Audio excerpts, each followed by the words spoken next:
Hello guys, welcome back. അപ്പോൾ കഴിഞ്ഞ ദിവസം ഞാൻ ഓപ്ഷൻ ബൈങ്ങിനെ കുറിച്ചൊരു വീഡിയോ ആയിരുന്നു. നിങ്ങൾ കണ്ടിട്ടില്ലെങ്കിൽ ഉറപ്പായിട്ട് അത് കണ്ടു നോക്കുക. ഇന്ന് പറയാൻ പോകുന്നത് ഓപ്ഷൻ സെല്ലിങ്ങിനെ കുറിച്ചാണ്. ഇപ്പോൾ ഓപ്ഷൻ ബൈങ്ങിനെ കുറിച്ച് പറയുമ്പോൾ സ്വാഭാവികമായിട്ട് ഓപ്ഷൻ സെല്ലിങ്ങിനെ കുറിച്ചും പറയണമല്ലോ. ഓപ്ഷൻ സെല്ലിങ്ങിനെ കുറിച്ച് പറയുമ്പോഴത്തേക്കും ഏറ്റവും കൂടുതൽ ആൾക്കാർ പറഞ്ഞു വെച്ചാൽ ഓപ്ഷൻ സെല്ലിങ് എല്ലാവർക്കും പ്രോഫിറ്റബിൾ ആകാൻ പറ്റും എന്നുള്ളതാണ് എല്ലാവരും പറഞ്ഞത്. അതായത് 2% ആൾക്കാരും, അതായത് 3 പേർ ഓപ്ഷൻ സെല്ല് ചെയ്യുകയാണെങ്കിൽ 2 പേരും പ്രോഫിറ്റബിൾ ആകാനുള്ള സാധ്യത കൂടുതലാണെന്നാണ് ഓപ്ഷൻ സെല്ല് ചെയ്യുന്ന ആൾക്കാർ പറഞ്ഞത്. അതായത് ഹാർഡ് കോർ ഓപ്ഷൻ സെല്ലേഴ്സിൻ്റെ കാര്യം പറഞ്ഞത്. നമ്മളെപ്പോഴും എല്ലാം ചെയ്യുന്ന ആൾക്കാരുടെ കാര്യമല്ല, ഓപ്ഷൻ സെല്ലിങ് മാത്രം ചെയ്യുന്ന ആൾക്കാരുടെ കാര്യം പറഞ്ഞത്. അപ്പോൾ അവർക്ക് വിന്നിങ് പ്രോബിലിറ്റി കൂടുതലായിരിക്കും. പിന്നെ PR സുന്ദർ തൊട്ട് ഷാരിഖ് ശംസീൻ വരെ ഓപ്ഷൻ സെല്ലിങ് ചെയ്യുന്നുണ്ട്. കാരണം ഓപ്ഷൻ സെല്ലിങ് ഒരു നല്ല ടൂളാണ്. അത് നല്ലപോലെ യൂസ് ചെയ്താൽ നല്ല ക്യാഷ് ഉണ്ടാക്കാൻ പറ്റും. പക്ഷേ അവരുടെയൊക്കെ ക്യാപ്പിലൂടെ നോക്കണം. കോടികൾ ക്യാപ്പിലുള്ളവർക്ക് എന്ത് വേണമെങ്കിലും ചെയ്യാം. അതാണ് എൻ്റെ ഒരു സത്യാവസ്ഥ. പക്ഷേ ഓപ്ഷൻ സെല്ലിങ്ങിന് ഒരുപാട് അഡ്വാൻറ്റേജ് ഉണ്ട്, ഇല്ലെന്ന് പറയാൻ പറ്റത്തില്ല. ഓപ്ഷൻ സെല്ലിങ്ങിൻ്റെ ഒരു ഗുണം ഞാൻ പറയാം. ഹ്യൂജ് ക്യാപ്പിൽ വേണമെന്നൊരു ഡിസഡ്വാൻറ്റേജ് ഉണ്ടെങ്കിലും ഓപ്ഷൻ സെല്ലിങ് ഒന്നാമത്തെ ഗുണമെന്ന് വെച്ച് കഴിഞ്ഞാൽ വിന്നിങ് പ്രോബബിലിറ്റി കൂടുതലാണ്. കാരണം വിന്നിങ് പ്രോബബിലിറ്റി ഉള്ളൊരു സംഭവം നമ്മൾ ചെയ്താലേ ഉള്ളൂ നമുക്ക് എന്തെങ്കിലും ലാഭം കിട്ടത്തുള്ളൂ. അപ്പോൾ ഓപ്ഷൻ ബൈങ്ങിന് ഞാൻ പറഞ്ഞപ്പോഴത്തേക്കും എൻ്റെ ഏറ്റവും വലിയ ഡിസഡ്വാൻറ്റേജ് എന്ന് പറഞ്ഞ കാര്യം അതാണ്. വിന്നിങ് പ്രോബബിലിറ്റി വളരെ കുറവാണ്. അപ്പോൾ വിന്നിങ് പ്രോബബിലിറ്റി കൂടുതലുള്ള ഒരു സെഗ്മെൻറ്റ് ട്രേഡ് ചെയ്യുന്നതാണ് ഏറ്റവും ബെസ്റ്റ്. അതിന് റേറ്റ് ഓഫ് റിട്ടേൺ ഇച്ചിരി കുറഞ്ഞാലും കുഴപ്പമില്ല, വിൻ ചെയ്യുന്നുണ്ടല്ലോ, അത് മതി. പിന്നെ ഓപ്ഷൻ ബൈങ്ങിൽ നിന്ന് ഓപ്ഷൻ സെല്ലിങ്ങിലോട്ട് മാറാൻ ആഗ്രഹിക്കുന്ന ആളാണെന്നുണ്ടെങ്കിൽ നിങ്ങൾ കുറേ കാര്യങ്ങൾ അറിയേണ്ടതുണ്ട്. അതായത് രണ്ടും ഓപ്ഷൻസാണ്, എല്ലാവർക്കും അറിയാമല്ലോ, 2 ഓപ്ഷൻസാണ്. എന്നാലും ഓപ്ഷൻ ബൈ ചെയ്യുന്നതും ഓപ്ഷൻ സെല്ല് ചെയ്യുന്നതും ആനയാളും നമ്മൾ വ്യത്യാസമുണ്ട്. അതിൻ്റെ പ്രധാന കാരണം എന്ന് വെച്ച് കഴിഞ്ഞാൽ ഓപ്ഷൻ ബൈ ചെയ്യുന്ന പോലെ അല്ല ഓപ്ഷൻ സെല്ല് ചെയ്യുന്നത്. ഓപ്ഷൻ ബൈങ്ങിൻ്റെ സ്ട്രാറ്റജീസ് പോലെ അല്ല ഓപ്ഷൻ സെല്ലിങ്ങിൻ്റെ സ്ട്രാറ്റജീസ് വർക്കാവുന്നത്. അതായത് ഓപ്ഷൻ ബൈങ്ങിൽ ഏറ്റവും കൂടുതൽ മൊമെൻറ്റമാണ് ക്യാച്ച് ചെയ്യാൻ നോക്കുന്നുണ്ടെങ്കിൽ ഓപ്ഷൻ സെല്ലിങ്ങിൽ ഏറ്റവും കൂടുതൽ ഡീക്കാണ് ക്യാച്ച് ചെയ്യാൻ നോക്കുന്നത്. അതായത് മൊമെൻറ്റവും ഡീക്കാൻ നമ്മൾ വ്യത്യാസം എന്തുവാ? ടൈമാണ്. അതായത് മൊമെൻറ്റം എന്ന് പറയുമ്പോഴത്തേക്കും ടൈമിനെ കീറി മുറിച്ച് പോകുന്നൊരു സംഭവം. അതായത് അവിടെ ടൈം വളരെ കുറവായിരിക്കും, മൊമെൻറ്റം ഭയങ്കര കൂടുതലായിരിക്കും. പക്ഷേ DK എന്ന് പറയുമ്പോൾ അങ്ങനെയല്ല, അവിടെ ടൈമാണ് അവിടുത്തെ ഏറ്റവും വലിയ ടൂള്. അപ്പം സമയം എന്തുമാത്രം ഇങ്ങനെ കളയുക എന്നുള്ളതാണ് ഓപ്ഷൻ സെല്ലേഴ്സിൻ്റെ ഏറ്റവും വലിയ കാര്യം. അതായത് ഓപ്ഷൻ സെല്ലേഴ്സ് ഏറ്റവും കൂടുതൽ ആഗ്രഹിക്കുന്ന സമയം പോകാൻ വേണ്ടിയാണ്. അതിൻ്റെ കാരണം വെച്ചാൽ അവർ സ്ട്രൈക്ക് സെല്ല് ചെയ്തിട്ട് കഴിഞ്ഞാൽ അത് സെല്ലായി തീരണം എന്നുണ്ടെങ്കിൽ അത്യാവശ്യം സമയം എടുക്കും, നല്ല DK വേണം, ദിവസങ്ങളെടുക്കുന്ന ഒരു പ്രോസസ്സാണ്. അതുകൊണ്ടാണ് ഓപ്ഷൻ സെല്ലിങ് അത്യാവശ്യം സമയം കളയാൻ താല്പര്യമുള്ള ആൾക്കാർക്ക് പറ്റുന്ന പരിപാടി എന്ന് പറയുന്നത്.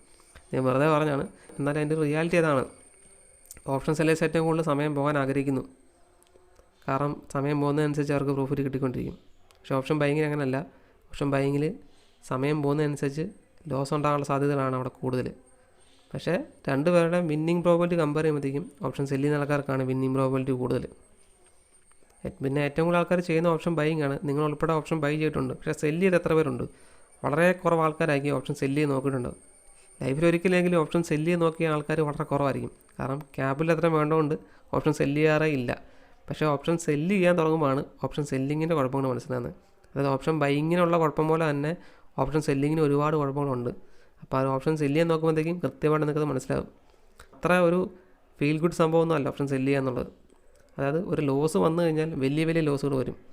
അതായത് ഓപ്ഷൻ ബൈങ്ങിങ് എന്ന് പറയുമ്പോഴത്തേക്കും നിങ്ങളൊരു സ്ട്രൈക്ക് എടുക്കുന്നു, ഇൻ കേസ് സ്റ്റോപ്പ് ലോസ് വെച്ചില്ല എന്നിരിക്കട്ടെ, അല്ലെങ്കിൽ നിങ്ങളൊരു ട്രേഡ് ഹോൾഡ് ചെയ്യാന്നിരിക്കട്ടെ, അടുത്ത ദിവസം ഗ്യാപ്പ് അപ്പോ ഗ്യാപ്പ് ഡൗൺ ഓപ്പണിംഗ് ആണെന്നുണ്ടെങ്കിൽ ആ സ്ട്രൈക്ക് 0 പോയി കഴിഞ്ഞാൽ മാക്സിമം ലോസ് എന്ന് പറഞ്ഞു അതിൻ്റെ പ്രീമിയം ബേഡാണ്. പക്ഷേ ഓപ്ഷൻ സെല്ലിങ്ങിന് അങ്ങനെയല്ല. മാക്സിമം ലോസ് എന്ന് പറഞ്ഞാൽ ഇൻഫിനിറ്റി എന്ന് പറഞ്ഞാൽ ഇൻഫിനിറ്റി ഒന്നും പോകത്തില്ല. എന്നാലും മാർക്കറ്റ് ഒരു ക്രാഷ് ഉണ്ടാവുകയാണെന്നുണ്ടെങ്കിൽ, നിങ്ങളൊരു പുട്ടാണ് സെല്ല് വെച്ചിരുന്നുണ്ടെങ്കിൽ, ഇപ്പം മാർക്കറ്റ് ക്രാഷൊക്കെ ഉണ്ടായല്ലോ, 2019 കോവിഡ് വന്നപ്പോൾ മാർക്കറ്റ് ക്രാഷ് ചെയ്തു. അങ്ങനെ മാർക്കറ്റൊക്കെ എപ്പോൾ വേണമെങ്കിലും ക്രാഷ് ചെയ്യാം. അപ്പോൾ അങ്ങനത്തെ ഒരു സാഹചര്യങ്ങളൊക്കെ എപ്പോൾ വേണമെങ്കിലും ഉണ്ടാകാം. അതുകൊണ്ട് ആ സമയത്ത് ഒരു നേക്കഡ് പുട്ടാണ് സെല്ല് വെച്ചിരുന്നുണ്ടെങ്കിൽ മാർക്കറ്റ് ക്രാഷ് ചെയ്യുന്ന സമയത്ത് വലിയ ലോസുകൾ വരാൻ സാധ്യതയുണ്ട്. എക്സിറ്റ് ചെയ്യാൻ പറ്റും, അതൊക്കെ ശരിയാണ്. എന്നാലും ഗ്യാപ്പ് അപ്സും ഗ്യാപ്പ് ഡൗണും ഉണ്ടാകുമ്പോഴത്തേക്കും വലിയ വലിയ പ്രശ്നങ്ങളൊക്കെ വരാനുള്ള സാധ്യത കൂടുതലാണ്. പിന്നെ ഓപ്ഷൻ സെല്ലിൽ ഏറ്റവും വലിയ ഗുണമെന്ന് പറയുമ്പം ഓപ്ഷൻ ബൈങ്ങിനൊക്കെ കൂടുതൽ സ്ട്രാറ്റജീസ് ഉള്ളത് ഓപ്ഷൻ സെല്ലിങ്ങിനാണ്. ഓപ്ഷൻ സെല്ലിങ്ങിന് ഒരുപാട് വർക്കിംഗ് ആയിട്ടുള്ള സ്ട്രാറ്റജീസ് ഉണ്ട്. അത് വലിയ പ്രശ്നമൊന്നുമുള്ള സ്ട്രാറ്റജീസ് അല്ല, സിമ്പിളായിട്ട് ആർക്കും വേണ്ടി ചെയ്യാൻ പറ്റുന്ന സ്ട്രാറ്റജീസൊക്കെയാണ്. വിന്നിങ് പ്രോബബിലിറ്റിയും കൂടുതലാണ്. ഒറ്റ കുഴപ്പമുള്ളൂ, ക്യാപിറ്റൽ വേണം. പിന്നെ ഓപ്ഷൻ സെല്ലിങ്ങിൻ്റെ വേറെ ഗുണമെന്ന് വെച്ച് കഴിഞ്ഞാൽ മാർക്കറ്റ് നിങ്ങൾ നോക്കിയിരിക്കേണ്ട കാര്യമില്ല. നിങ്ങൾക്ക് ഇപ്പോൾ ഒരു ബിസിനസ്സുകാരനായിക്കോട്ടെ, അല്ലെന്നുണ്ടെങ്കിൽ ഒരു ജോലി ചെയ്യുന്ന ഒരാളായിക്കോട്ടെ, അല്ലെങ്കിൽ നിങ്ങൾക്ക് തീരെ സമയമില്ലാത്ത ഒരാളായിക്കോട്ടെ, സമയം നിങ്ങൾക്ക് മറ്റു കാര്യങ്ങൾക്ക് വേണ്ടി ഉപയോഗിക്കണം എന്നാഗ്രഹമുള്ള ഒരാളായിക്കോട്ടെ നിങ്ങൾ, അങ്ങനെയാണെന്നുണ്ടെങ്കിൽ നിങ്ങൾക്ക് പറ്റിയ ഏറ്റവും ബെസ്റ്റ് പരിപാടി ഓപ്ഷൻ സെല്ലിങ് തന്നെയാണ്. പിന്നെ അത്യാവശ്യം മടിയുള്ള ആൾക്കാർക്ക് പറ്റുന്ന പരിപാടിയാണ് ഓപ്ഷൻ സെല്ലിങ്. അതായത് ഒന്നും ചെയ്യേണ്ട, ഓപ്ഷൻ സെല്ല് ചെയ്തിട്ട് വെറുതെ ഇരുന്നാൽ മതി. നല്ലൊരു സ്ട്രാറ്റജി ഉണ്ടെന്നുണ്ടെങ്കിൽ ഓപ്ഷൻ സെല്ല് ചെയ്തിട്ട് വെറുതെ ഇരുന്ന് കഴിഞ്ഞാൽ പൈസ ഇങ്ങോട്ട് വന്നോളും. വെറുതെ പറഞ്ഞാണ്, പക്ഷേ അതിൻ്റെ ഒരു സത്യാവസ്ഥ തന്നെയാണ്. ഓപ്ഷൻ സെല്ലേഴ്സിന് ഏറ്റവും കൂടുതൽ ആഗ്രഹിക്കുന്നത് അവരുടെ സമയം പോകാൻ വേണ്ടിയാണ്. കാരണം സമയം പോകുന്നതനുസരിച്ച് പൈസ കിട്ടിക്കൊണ്ടിരിക്കും. അതാണ് ഓപ്ഷൻ സെല്ലിങ്ങിൻ്റെ പ്രത്യേകത. അതായത് ദിവസങ്ങൾ നീണ്ടു നിൽക്കുന്ന സ്ട്രാറ്റജീസ് ആയിരിക്കും ഉള്ളത്. സ്വാഭാവികമായിട്ടും ഒരു ചൊവ്വാഴ്ച തുടങ്ങിയ സ്ട്രാറ്റജീസ് അവസാനിക്കുന്ന വ്യാഴാഴ്ചകളായിരിക്കും. അതായത് DK ഏറ്റവും കൂടുതൽ നടക്കുന്ന ഒരു കാലഘട്ടം അതാണ്. പിന്നെ ഇപ്പം ബാങ്ക് നിഫ്റ്റിയുടെ ഒരു സങ്കട വാർത്ത എന്ന് പറയുമ്പോഴത്തേക്കും ബാങ്ക് നിഫ്റ്റിയിലെ വീക്കിലി എക്സ്പയറി എല്ലാം എടുത്ത് കളഞ്ഞിരിക്കുകയാണ്. ഇപ്പം മന്ത്ലി എക്സ്പയറി മാത്രമേ ഉള്ളൂ. അതുകൊണ്ട് ഇപ്പം ബാങ്ക് നിഫ്റ്റിയിൽ വീക്കിലി എക്സ്പയറി ഇനി സെല്ല് ചെയ്യാൻ പറ്റത്തില്ല. എന്ത് ചെയ്യാം? പിന്നെ ഓപ്ഷൻ സെല്ലിങ്ങിൻ്റെ വേറൊരു ഗുണം എന്ന് വെച്ച് കഴിഞ്ഞാൽ നിങ്ങൾ ചാർട്ട് ഇങ്ങനെ നോക്കിയിരിക്കേണ്ട കാര്യമോ ചാർട്ട് പോലും നോക്കേണ്ട കാര്യമില്ല. കാരണം മൊമെൻറ്റം ഒക്കെ ക്യാച്ച് ചെയ്യാൻ വേണ്ടിയാണ് പല ആൾക്കാരും ചാർട്ട് ഇങ്ങനെ നോക്കിയിരിക്കുന്നത്.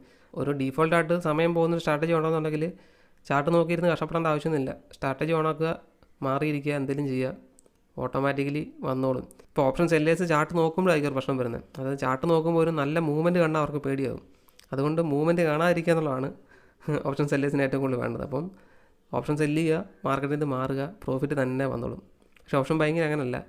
ഓപ്ഷൻ ബൈ ചെയ്തിട്ട് മാർക്കറ്റിൽ നിന്ന് മാറുമ്പോഴായിരിക്കും പണി കിട്ടുന്നത്. അപ്പോൾ അതൊക്കെയാണ് ഓപ്ഷൻ സെല്ലിങ്ങിൻ്റെ ഏറ്റവും വലിയ ഗുണം. ഓപ്ഷൻ സെല്ലിങ് നല്ലതാണ്, ആർക്ക് വേണമെങ്കിലും ചെയ്യാൻ പറ്റുന്ന സ്ട്രാറ്റജിയാണ്. സ്വിംഗ് ട്രേഡൊക്കെ ചെയ്യുന്ന ഒരേ ലാഭത്തോടെ തന്നെ ചെയ്യാൻ പറ്റും ഓപ്ഷൻ സെല്ലിങ്. പക്ഷേ ഒറ്റ കാര്യമുള്ളൂ, സ്ട്രാറ്റജി കറക്റ്റ് ആയിരിക്കണം, സ്റ്റോപ്പ് ലോസുകൾ ഉണ്ടായിരിക്കണം, അല്ലെന്നുണ്ടെങ്കിൽ ഉറപ്പായിട്ടും പണി പാളും. അതാണ് ഓപ്ഷൻ സെല്ലിങ് ഏറ്റവും വലിയ കുഴപ്പം. പിന്നെ ഓപ്ഷൻ ബൈ ചെയ്യണോ സെല്ല് ചെയ്യണോ എന്നുള്ളത് പല ആൾക്കാർക്ക് ഇപ്പോൾ ഡൗട്ടാണ്. അതായത് എല്ലാവരും ഓപ്ഷൻ സെല്ലിങ്ങിനെ ഭയങ്കരമായിട്ട് പ്രൊമോട്ട് ചെയ്യുന്നുണ്ട്. പക്ഷേ ഓപ്ഷൻ ബൈങ്ങിൽ പിടിച്ച് നിൽക്കാൻ പറ്റുന്നില്ല എന്നുണ്ടെങ്കിൽ ഓപ്ഷൻ സെല്ലിംഗ് ഒന്ന് ചെയ്ത് നോക്കുക. അതാണ് എനിക്ക് പറയാനുള്ളത്. അതായത് കുറച്ച് നാൾ ഓപ്ഷൻ ബൈങ്ങിൽ കളയുന്ന ക്യാപ്പിൽ എടുത്ത് മാറ്റി വെച്ചിട്ട് കുറച്ച് പൈസ കൂട്ടി വെച്ചിട്ട് ഓപ്ഷൻ സെല്ല് ചെയ്യാനുള്ള ക്യാപിൽ ഉണ്ടാക്കിയിട്ട് കുറച്ച് നാൾ ഓപ്ഷൻ സെല്ല് ചെയ്ത് നോക്കുക. എവിടെയാണ് നിങ്ങളുടെ ലക്കിരിക്കുന്നത് പറയാൻ പറ്റത്തില്ലോ. ഇപ്പം ഓരോരുത്തർക്കും ഓരോ മൈൻഡ് സെറ്റ് ആണല്ലോ. അപ്പോൾ പല ആൾക്കാരുടെയും പേഴ്സണാലിറ്റി അനുസരിച്ചാണ് ട്രേഡിംഗ് സ്റ്റൈലൊക്കെ മാറി മാറി വരുന്നത്. അതുകൊണ്ട് ചില ആൾക്കാരുടെ പേഴ്സണാലിറ്റി ഓപ്ഷൻ സെല്ലിങ്ങിന് അനുകൂലമായിട്ടുള്ള ആൾക്കാരായിരിക്കും, ചില ആൾക്കാർക്കായിരിക്കും ഓപ്ഷൻ ബൈയിങ് പറ്റുന്നത്. പിന്നെ ക്വിക്കായിട്ട് തീരുമാനം എടുക്കുക, പെട്ടെന്ന് മൈൻഡ് സെറ്റ് സ്വിച്ച് ചെയ്യുക, ഇങ്ങനത്തെ കാര്യങ്ങളൊക്കെയാണ് ഓപ്ഷൻ ബൈയിങ്ങിനായിട്ട് വേണ്ടത്. പക്ഷേ ഓപ്ഷൻ സെല്ലിങ്ങിന് അങ്ങനെയൊന്നുമില്ല, കുറച്ച് പേഷ്യൻസ് മാത്രം മതി. അതായത് നമ്മൾ എടുത്ത സ്ട്രൈക്ക് DK ആയി തീരുന്നിടം വരെ ഒന്ന് സമാധാനമായിട്ടിരുന്ന് കഴിഞ്ഞാൽ ഓപ്ഷൻ സെല്ലിങ്ങിന് നല്ലപോലെ പൈസ വരും. ഇൻട്രസ്റ്റ് ഉള്ള ആൾക്കാർ ഓപ്ഷൻ സെല്ല് ചെയ്ത് നോക്കുക. അപ്പം ഇത്രയും കാലം ഓപ്ഷൻ ബൈ ചെയ്ത് ലോസായ ആൾക്കാർ പോലും ഇഷ്ടംപോലെ ആൾക്കാർ കാണുമായിരിക്കും. അപ്പോൾ അവർ ഒരു 5-6 മാസം ഓപ്ഷൻ സെല്ല് ചെയ്ത് നോക്കുക, എങ്ങനെ ഉണ്ടെന്ന് ടെസ്റ്റ് ചെയ്ത് നോക്കുക. ടെസ്റ്റ് ചെയ്യുന്ന പ്രത്യേകിച്ച് കുഴപ്പമൊന്നുമില്ല, കുറച്ച് പൈസ പോവും. പക്ഷേ ഓപ്ഷൻ ബൈങ്ങിനെ വെച്ച് കമ്പയർ ചെയ്യുമ്പം അത്ര ഫാസ്റ്റായിട്ടൊന്നും പൈസ പോകാൻ സാധ്യതയില്ല. നല്ല സ്ട്രാറ്റജിക്കലായിട്ട് ചെയ്താൽ. അല്ലെന്നുണ്ടെങ്കിൽ ഓപ്ഷൻ ബൈ ചെയ്യുന്നതും സെല്ല് ചെയ്യുന്നതൊക്കെ ഒരുപോലെ തന്നെ. നേക്കഡായിട്ട് ചെയ്യാനാണെന്നുണ്ടെങ്കിൽ ഓപ്ഷൻ ബൈ ചെയ്യുന്നതും സെല്ല് ചെയ്യുന്നതൊക്കെ ഒരുപോലെ, വലിയ വ്യത്യാസമൊന്നുമില്ല. അപ്പം കൃത്യമായ സ്ട്രാറ്റജി ഒക്കെ നോക്കിയിട്ട് എൻകൗണ്ടർ സ്ട്രാറ്റജി ഒക്കെ ഉണ്ടല്ലോ, ഭയങ്കര ഫേമസ് ആണ്. അപ്പോൾ അതൊക്കെ ഒന്ന് ഡിപ്ലോയ് ചെയ്ത് നോക്കുക, വർക്കിംഗ് ആയാലോ. പിന്നെ അതിൻ്റെ കൂടെ സൈഡായിട്ട് ചെറിയ ഇൻവെസ്റ്റ്മെൻറ്റ്സ്, പിന്നെ എന്നാ സ്വിംഗ് ട്രേഡിങ്, അങ്ങനെ കാര്യങ്ങളൊക്കെ ചെയ്ത് കഴിഞ്ഞാൽ അതൊക്കെ അത്യാവശ്യം ഡീസൻ്റായിട്ട് പ്രോഫിറ്റ് കിട്ടുന്ന പരിപാടികളാണ്. അപ്പോൾ അതിൻ്റെ കൂടെ ഇതൊക്കെ ചെയ്ത് കഴിഞ്ഞാൽ നല്ല രീതിയിൽ പൈസ ഉണ്ടാക്കാൻ പറ്റും. പിന്നെ ഓപ്ഷൻ ബൈയിങ് തീരെ കളയേണ്ട ആവശ്യമില്ല, ഓപ്ഷൻ ബൈയിങ്ങും ചെയ്യാം, കുഴപ്പമൊന്നുമില്ല. നമ്മുടെ ഉദ്ദേശം എന്ന് പറഞ്ഞാൽ അവസാനം പ്രോഫിറ്റ് ഉണ്ടാക്കുക എന്നുള്ളതാണ്. അപ്പോൾ എന്ത് ചെയ്താലും ലാസ്റ്റ് പ്രോഫിറ്റബിൾ ആകുന്നുള്ളതാണ് എൻ്റെ സംഭവം. എല്ലാ മേഖലയും ഒന്ന് എക്സ്പ്ലോർ ചെയ്ത് നോക്കുക. ചില ആൾക്കാർക്ക് ചിലപ്പോൾ ഓപ്ഷൻ സെല്ലിംഗ് ആക്കി ഇഷ്ടപ്പെടുന്നത്, ചില ആൾക്കാർക്ക് ഓപ്ഷൻ ബൈയിങ് ആക്കി ഇഷ്ടപ്പെടുന്നത്. അപ്പോൾ അതൊന്ന് ടെസ്റ്റ് ചെയ്ത് നോക്കുക, എങ്ങാനും ബിരിയാണി കിട്ടിയാലോ. പിന്നെ ഞാൻ ഈ വീഡിയോ വളരെ സിമ്പിളായിട്ട് കാഷ്വലായിട്ട് പറഞ്ഞതാണ്, അധികം അതിൻ്റെ ആഴങ്ങളിലോട്ടൊന്നും പോയിട്ടില്ല. നല്ല നല്ല വീഡിയോസൊക്കെ വീണ്ടും ഇടാം. അതായത് നമ്മുടെ ഓരോ കാഴ്ചപ്പാടാണല്ലോ. അപ്പോൾ എൻ്റെ ഒരു കാഴ്ചപ്പാട് ഞാൻ പറഞ്ഞതേ ഉള്ളൂ. അപ്പോൾ ട്രേഡിങ് വരുന്ന ആൾക്കാർ പൈസ ഉണ്ടാക്കുക, അല്ലാതെ ഇൻസ്റ്റിറ്റ്യൂഷൻ്റെ കൊണ്ട് കാശ് കളയേണ്ട കാര്യമോ നമ്മളെ കയ്യിലിരിക്കുന്ന പൈസ മറ്റുള്ളവർക്ക് കൊടുക്കേണ്ട കാര്യമൊന്നുമില്ല. ഷെയർ മാർക്കറ്റിൻ്റെ മോട്ടോ തന്നെ അങ്ങനെയാണ്. അതായത് എലിമിനേറ്റ് ദ വീക്കസ്റ്റ് എന്നാണ് അതിൻ്റെ ഒരു സംഭവം, ഞാൻ കേട്ടിട്ടുണ്ട് അവിടെ. അതായത് നമ്മളൊരിക്കലും വീക്കസ്റ്റ് ആകാൻ പാടില്ല, അത്യാവശ്യം സ്ട്രോങ്ങസ്റ്റ് ആകുക. അപ്പോൾ അതിനുള്ള പണികൾ നമ്മൾ ചെയ്യുക, അതാണ് നമുക്ക് ചെയ്യാൻ പറ്റുന്ന സംഭവം. പിന്നെ ഒരുപാട് ഗ്രീഡി ആകാതിരിക്കുക, അതാണ് വേറൊരു കാര്യം. അതായത് ഓപ്ഷൻ ബൈങ്ങിൽ ഏറ്റവും കൂടുതൽ ആൾക്കാർ ഫെയിൽ ആകുന്ന പ്രധാനപ്പെട്ട കാരണം അത് തന്നെയാണ്, ഗ്രീഡി ആകുന്നതുകൊണ്ടാണ്. പക്ഷേ അത് ആൾക്കാരെ പറഞ്ഞിട്ട് കാര്യമില്ല. ഇത്രയും നല്ലൊരു ഓപ്പർച്യൂണിറ്റി ഉള്ള സ്ഥലത്ത് വന്നിട്ട് ഗ്രീഡി ആകാതിരിക്കുക എന്നൊക്കെ പറഞ്ഞു കഴിഞ്ഞാൽ അതൊരു മനുഷ്യന് പറ്റുന്ന കാര്യമല്ല. കാരണം ഗ്രീഡ് എന്നൊക്കെ പറഞ്ഞത് മനുഷ്യന് ഓൾറെഡി ഉള്ളൊരു സംഭവമാണ്. അപ്പം നമ്മുടെ ഒരു പേഴ്സണാലിറ്റി ഒന്ന് നമ്മൾ ആൾട്ടർ ചെയ്യേണ്ട ആവശ്യമുണ്ട്. അതായത് നമ്മൾ നോർമലി ഒരു മനുഷ്യനെ പോലെ ചിന്തിച്ച് കഴിഞ്ഞാൽ നമുക്കിതിനകത്തൊക്കെ വിന്നിങ് പ്രോബിലിറ്റി കുറവാണ്. അപ്പം കുറച്ചൊരു മോഡിഫിക്കേഷൻ നമ്മളിൽ വരുത്തണം. അപ്പോൾ അതിൻ്റെ റിസൾട്ടായിട്ട് നമുക്ക് പ്രോഫിറ്റുകൾ ഇങ്ങോട്ട് വന്നോളും. അതാണ് എനിക്ക് പറയാനുള്ളത്. എല്ലാവരും ഒന്ന് ട്രൈ ചെയ്ത് നോക്കുക, ട്രൈ ചെയ്യുന്നത് കുഴപ്പമില്ല. ഇപ്പം ഇതുവരെ ഷെയർ മാർക്കറ്റ് എക്സ്പ്ലോർ ചെയ്യാത്ത ഒരാളാണെങ്കിൽ പോലും നിങ്ങളൊന്ന് ട്രേഡ് ചെയ്ത് നോക്കുക. ഇനി ഓപ്ഷൻ സെല്ല് ചെയ്യാത്ത ഒരാളാണെങ്കിൽ നിങ്ങൾ ഉറപ്പായിട്ടും സെല്ല് ചെയ്ത് നോക്കുക. ലോസ് വരും, എന്നാളും സ്വാഭാവികമായിട്ടും ലോസ് വരും. പക്ഷേ അതൊക്കെ എങ്ങനെ റിക്കവർ ചെയ്തെടുക്കുക എന്നുള്ളതാണ് നമ്മൾ ആലോചിക്കേണ്ടത്. അപ്പോൾ അതിനുള്ള വഴികൾ കണ്ടുപിടിക്കുക, എന്നിട്ട് നല്ല രീതിയിൽ ട്രേഡ് ചെയ്യുക, നല്ല പ്രോഫിറ്റുകൾ ഉറപ്പായിട്ടും വരും. അപ്പോൾ ഹാപ്പി ട്രേഡിങ്.